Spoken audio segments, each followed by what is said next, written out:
El punto de partida es sobre todo el buen vivir que el gobierno del Ecuador y quienes, diríamos, los intelectuales indígenas que apoyan al gobierno, lo han traducido como buen vivir al summa causa y lo consideran que su término, el término de summa causa, es apenas un invento del 2004 en una comunidad de Sarayaku,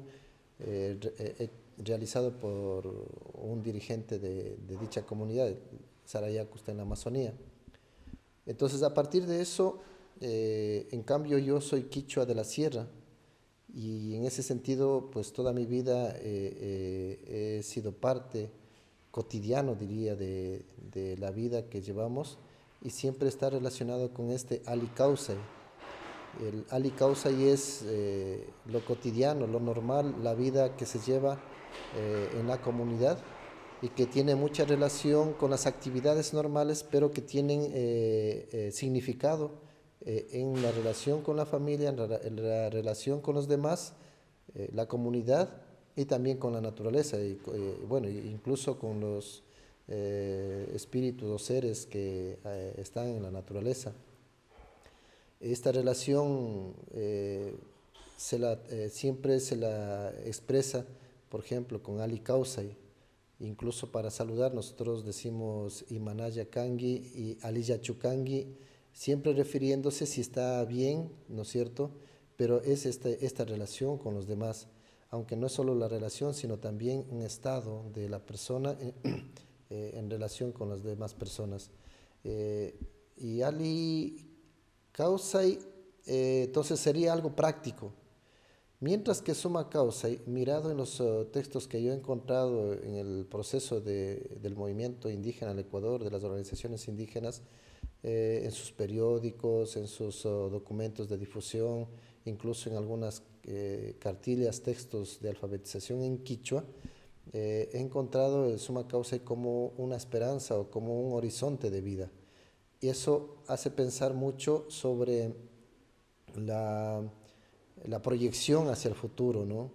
Que de alguna manera está presente, es decir, tenemos una vida práctica real, pero también una proyección hacia el futuro. Entonces, la traducción exacta de summa causa y es vida hermosa, vida plena, no es buen vivir.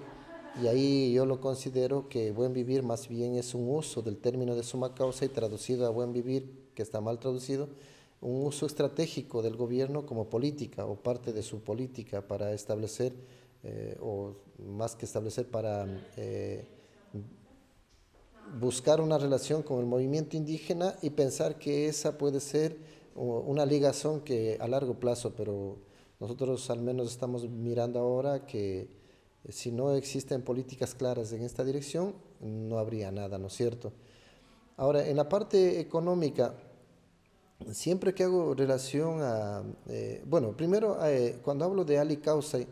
en nuestra comunidad hay prácticas, hay relaciones, hay acciones, actividades que están muy relacionadas a la chacra, es decir, a la actividad agrícola, que tiene mucho que ver con la semilla, con la posibilidad de producir esa semilla y sacar nuestro propio alimento. No se podría entender a alguien que no tiene tierra y no tiene dónde sembrar su semilla y no se podría entender que ahí que es summa causa. Entonces está por eso relacionado muy bien a la vida, a la generación de la vida y tú misma la puedes en forma autónoma sembrar tu semilla, obtener tu semilla y tu alimentación. Eso en cambio en la lógica pues capitalista occidental pues hay una empresa que produce tantos productos y te ofrece y te mete en la lógica del consumismo. Entonces, ahora sí se utiliza este otro sistema, el dinero. ¿En qué momentos? Es decir, para pagar de la luz, para pagar del agua, para pagar los impuestos, y ahí hay que trabajar en el otro sistema. Pero lo que es la vida, es decir, la comida, básicamente todo lo que es la producción de las semillas nuestras, se lo hace en la familia, en la casa. El summa causa, como término quichua, porque es quichua, es tomado desde el gobierno de Correa y más aún es constitucionalizado, diríamos, en el 2008, relacionado básicamente a un régimen de desarrollo, es decir, a una forma de desarrollo que se creía, bueno, ahí hay ya algunos análisis respecto de ese summa causa, unos pensando lo que es una alternativa a este desarrollo, otros pensando que está dentro del mismo desarrollo, pero que tiene otro tinte, otra característica económica. Y también luego hay varios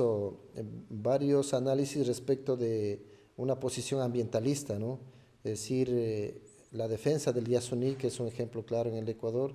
el no extractivismo, igual el que no estemos de acuerdo con la minería,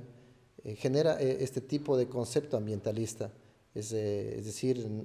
el respetar a la naturaleza. Y desde ese punto de vista, en la Constitución hay varios derechos de la naturaleza. O sea, se introduce en la Constitución del Ecuador derechos de la naturaleza. Aunque hay igual cuestionamientos de, bueno, quién es la naturaleza, quién la ejerce, cuál es el sujeto que la ejerce. Yo diría que finalmente para nosotros no hay problema, porque nosotros sabemos que en la naturaleza hay seres que tienen vida y que si miramos que están en un proceso de muerte, sabemos que hay que hacer en la naturaleza. Eh, Hay otro concepto a partir de eso mismo relacionado a mirar más como esencialista, diríamos, como etnocéntrico, es decir, solamente una posición de rescate de esos pensamientos desde la perspectiva indígena, queriendo sobresacar o sobresalir solamente el conocimiento, los saberes de los pueblos indígenas. Ahí muchos lo identifican como un volver al pasado o como estar queriendo regresar el pasado hacia el presente. Eh, mm, Parte de este proceso son muchos de los dirigentes que están al frente de las organizaciones. Sin embargo, hay una tercera línea que es mucho más amplia, que tiene que ver con un proceso entre culturas, que se lo ve porque la CONAIE, al menos considerando que nosotros como mi comunidad es parte de la CONAIE, de la Confederación de Nacionalidades Indígenas del Ecuador, ahí vemos que el proceso de vida de summa causa o el ideal de la vida hermosa es entre todas las culturas, no solamente solo una cultura. Y creo que el proceso que vivió en los años 80, 90 y 2000 de movilización, de acciones, diríamos, de los grupos sociales, estaba vinculado, por ejemplo, a ambientalistas, al sector urbano, a los barrios, estuvo vinculado a otro tipo de organizaciones que tienen que ver con, por ejemplo, con su definición incluso de los GLBTs, diríamos,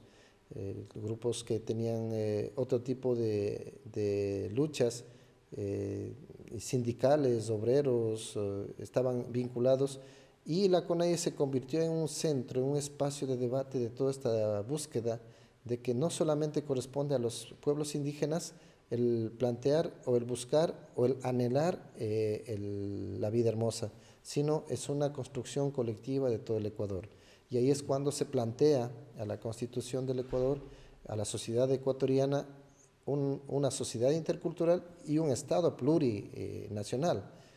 que en un principio, en los años 80, fue totalmente rechazada por los gobiernos de turno, considerando que pensaban que nosotros queríamos crear un Estado dentro de otro. Nuestra lucha era por este mismo Estado, pero que en cambio reconozca la diversidad de culturas, la existencia de diversidad de culturas, las diversas relaciones que existen entre estas culturas y que permitan generar otro tipo de relaciones. Y el Estado tenía que entonces cambiar toda esa estructura para que pueda dar cabida a todo este tipo de relaciones. Ese es básicamente los conceptos que se desarrollaron después diría del año 2000. Ahora, ahora diríamos que hay simplemente un camino, una sola línea totalmente de desarrollo, que es la línea ambientalista, que es la que más está prevaleciendo, considerando también los discursos internacionales del calentamiento global, la destrucción de la naturaleza, igual la reducción de los espacios, la contaminación. Entonces tiene mucha relación con eso. Sin embargo, para nosotros, y creo que eso es parte en cambio ya de mi investigación, no solo es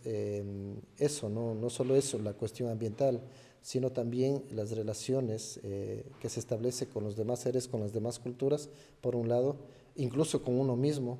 y también las relaciones con la naturaleza y también las relaciones con los espíritus que en nuestras comunidades existen. Entonces es más integral esta visión del summa causa que nosotros planteamos, que incluso va a romper, porque estamos hablando hoy del siglo XXI,